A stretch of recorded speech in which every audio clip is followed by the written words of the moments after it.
और हमारे साथ कांग्रेस के वरिष्ठ नेता सलमान खुर्शीद मौजूद हैं। बहुत बहुत शुक्रिया सलमान जी एनडीटीवी इंडिया को समय देने के लिए। सर, कांग्रेस के खेमे में इस समय क्या चल रहा है सचिन पायलट को लेकर?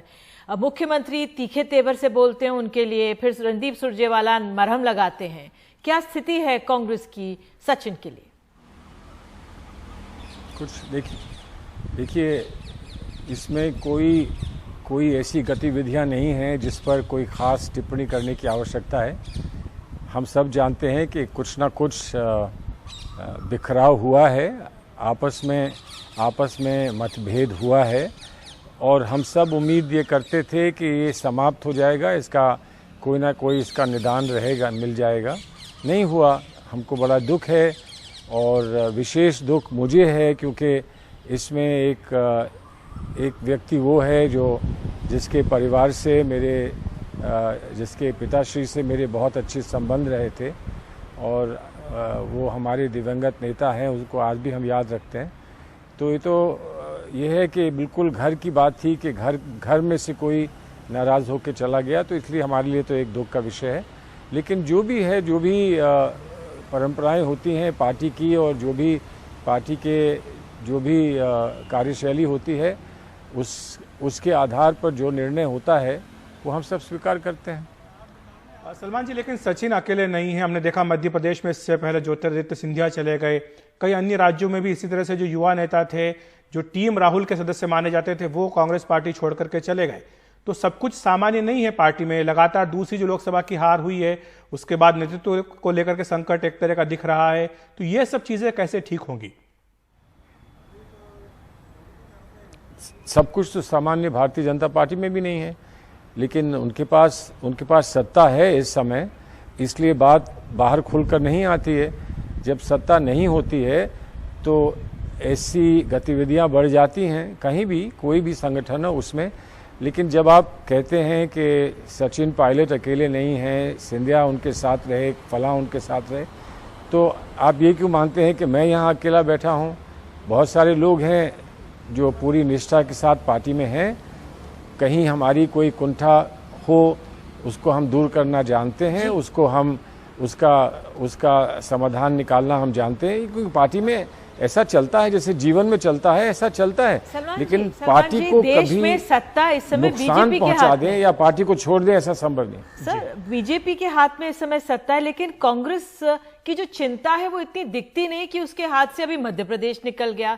वैसे ही एक दो गिने चुने राज्य कांग्रेस के पास हैं, अब मध्य प्रदेश निकल गया और राजस्थान में जाते जाते बच गई सरकार। तो ऐसे में अगर कोई परेशानी है भी तो कांग्रेस क्यों नहीं चिंतित और चर्चा करती हुई, संवाद स्थापित करती हुई अपने स्थानीय नेताओं से, क्षेत्रीय नेताओं से नजर आती? आप ये क्यों ऐसा समझती हैं कि हमारे यहाँ संवाद नहीं है? आप क्यों समझते हैं? क्या वही कुछ चुने हुए नेता हैं जिनका नाम आप ले रही हैं, जिनके लिए संवादहीनता की एक समस्या आ गई? मैं भी यहाँ बैठा हूँ ना, मुझे क्यों नहीं संवादहीनता दिखती पार्टी में? हम लोग सब पार्टी में हैं, हमने भी बहुत समय पार्टी को दिया है। ये हमारा दुर्भाग्य मान लीजिए कि हम उत्तर प्रदेश में 10, 20, 50 MLAs लेकर हम खड़े होकर ये नहीं कह सके कि देखिए ये मेरा गुट है, ये फलां का गुट है, ये फलां का गुट है, इसलिए कि हम मानते हैं कि हम लोग सब पार्टी के साथ हैं, अच्छे में भी हैं और बुरे में भी पार्टी के साथ हैं। जो युवा पीढ़ी है हम लोगों को है, लेकिन वो घर के अंदर जो धैर्य एक ओल्ड गार्ड में है कांग्रेस के, वो युवा पीढ़ी में नहीं है। कि आपको लगता है ये इनको धैर्य होना चाहिए था सचिन को? सुनिए, धैर्य हो ना हो, लेकिन युवा पीढ़ी के बाद भी तो और युवक हैं। NSUI है, यूथ कांग्रेस है और बहुत सारे नौजवान हैं कांग्रेस पार्टी में। ऐसा थोड़ी है कि एक लेवल पर जाकर हम रुक गए हैं। हमने एक रेखा खींचकर ये कहा कि ये जवान हैं और इसके बाद कोई नहीं है। उनसे भी कम उम्र वाले लोग हैं और वो पार्टी के साथ हैं, लगे हुए हैं पार्टी के साथ। लेकिन जो भी हमारे साथ रहे हैं और जो छोड़ के जाते हैं उनके लिए दुख है हमको। लेकिन सलमान जी, ऐसा लगता है कि पार्टी में क्या कर सकते हैं? ऐसा लगता है कि पार्टी में एक टकराव है। जो ओल्ड ब्रिगेड कही जाती है, एक जो नई ब्रिगेड है, इन दोनों ब्रिगेड के बीच में एक टकराव की खबरें लगातार आती है। जो राजस्थान में हमने देखा, जो हमने मध्य प्रदेश में देखा इतिहास में कि चाहे कमलनाथ और सिंधिया का हो या फिर यहाँ अशोक गहलोत बनाम टकराव सचिन की बात पायलट क्यों? हो। नहीं, ये टकराव तो आपने आप सुर्खियों में इस बात को कहते हैं, लेकिन कब नहीं कांग्रेस एक जीवित पार्टी है, तो कांग्रेस में कब टकराव नहीं हुए। जो कभी यंग टर्क्स होते थे जिसमें चंद्रशेखर जी भी थे, वो भी कांग्रेस के यंग टर्क्स माने जाते थे, और सिंडिकेट के लोग जो माने जाते थे वो माने जाते थे उस समय के जो सीनियर लोग हैं, बुजुर्ग हैं, वो माने जाते थे। तो ये चीजें तो चलती रहती हैं एक जीवित पार्टी में तो ऐसे आपस के मतभेद चलते रहते हैं, लेकिन पार्टी के 4 कॉर्नर्स के अंदर मतभेद हम लोग तय करना जानते हैं। ये हमको सिखाया गया है, ये हमारा अनुभव है, और हम उम्मीद करते हैं कि आने वाली पीढ़ियां भी ऐसे ही करेंगी। सर, अभी राजस्थान के घटनाक्रम से आपको क्या उम्मीदें हैं? क्या यहाँ पर स्थिति को आप डेवलप होते हुआ देख रहे हैं? देखिए, मुझे लगता है कि इस पर सब लोग कभी ना कभी इस पर सब लोग पुनर्विचार करेंगे। मैं नहीं मानता हूं कि ये वो लोग हैं जिनको पार्टी से लगाव नहीं है, ये वो लोग हैं जो पार्टी का महत्व नहीं समझते, वो ये लोग नहीं हैं जो विचारधारा को कोई महत्व नहीं देते। इसलिए कहीं ना कहीं पर जो कुंठा है, जो शिकायत है, जो तकलीफ है और महत्वाकांक्षाएं हैं, उनको देखते हुए जो कुछ हो गया सो हो गया, लेकिन इसको कैसे कह दें कि अब इसमें कोई परिवर्तन नहीं हो सकता, और ऐसा क्यों कहें कि परिवर्तन नहीं हो सकता। सलमान जी, जाते जाते आपसे एक सवाल पूछना चाहेंगे कि लीडरशिप को लेकर के लगातार कांग्रेस में एक सवाल उठ रहा है। अभी जो मीटिंग भी बुलाई गई थी सोनिया जी की तरफ से कांग्रेस सांसदों की, उसमें कई सांसदों ने मांग की थी कि राहुल जी को फिर से कमान संभालनी चाहिए। आप क्या मानते हैं कि यह समय आ गया है कि राहुल गांधी एक बार फिर से पार्टी के अध्यक्ष बने?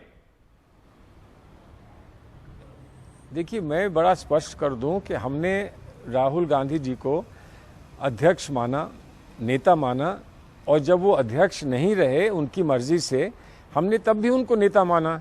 तो ये एक लेबल की बात है, जो होता है उसकी लेबल का महत्व होता है एक संगठन के अंदर। तो एक लेबल की बात है, वो लेबल लग जाएगा, लेकिन नेता जो है वो नेता रहेगा। और देखिए, आपको दिलचस्प बात ये बताऊं कि इस बात की अगुवाई सबसे पहले किसने करी? सचिन पायलट जी ने करी।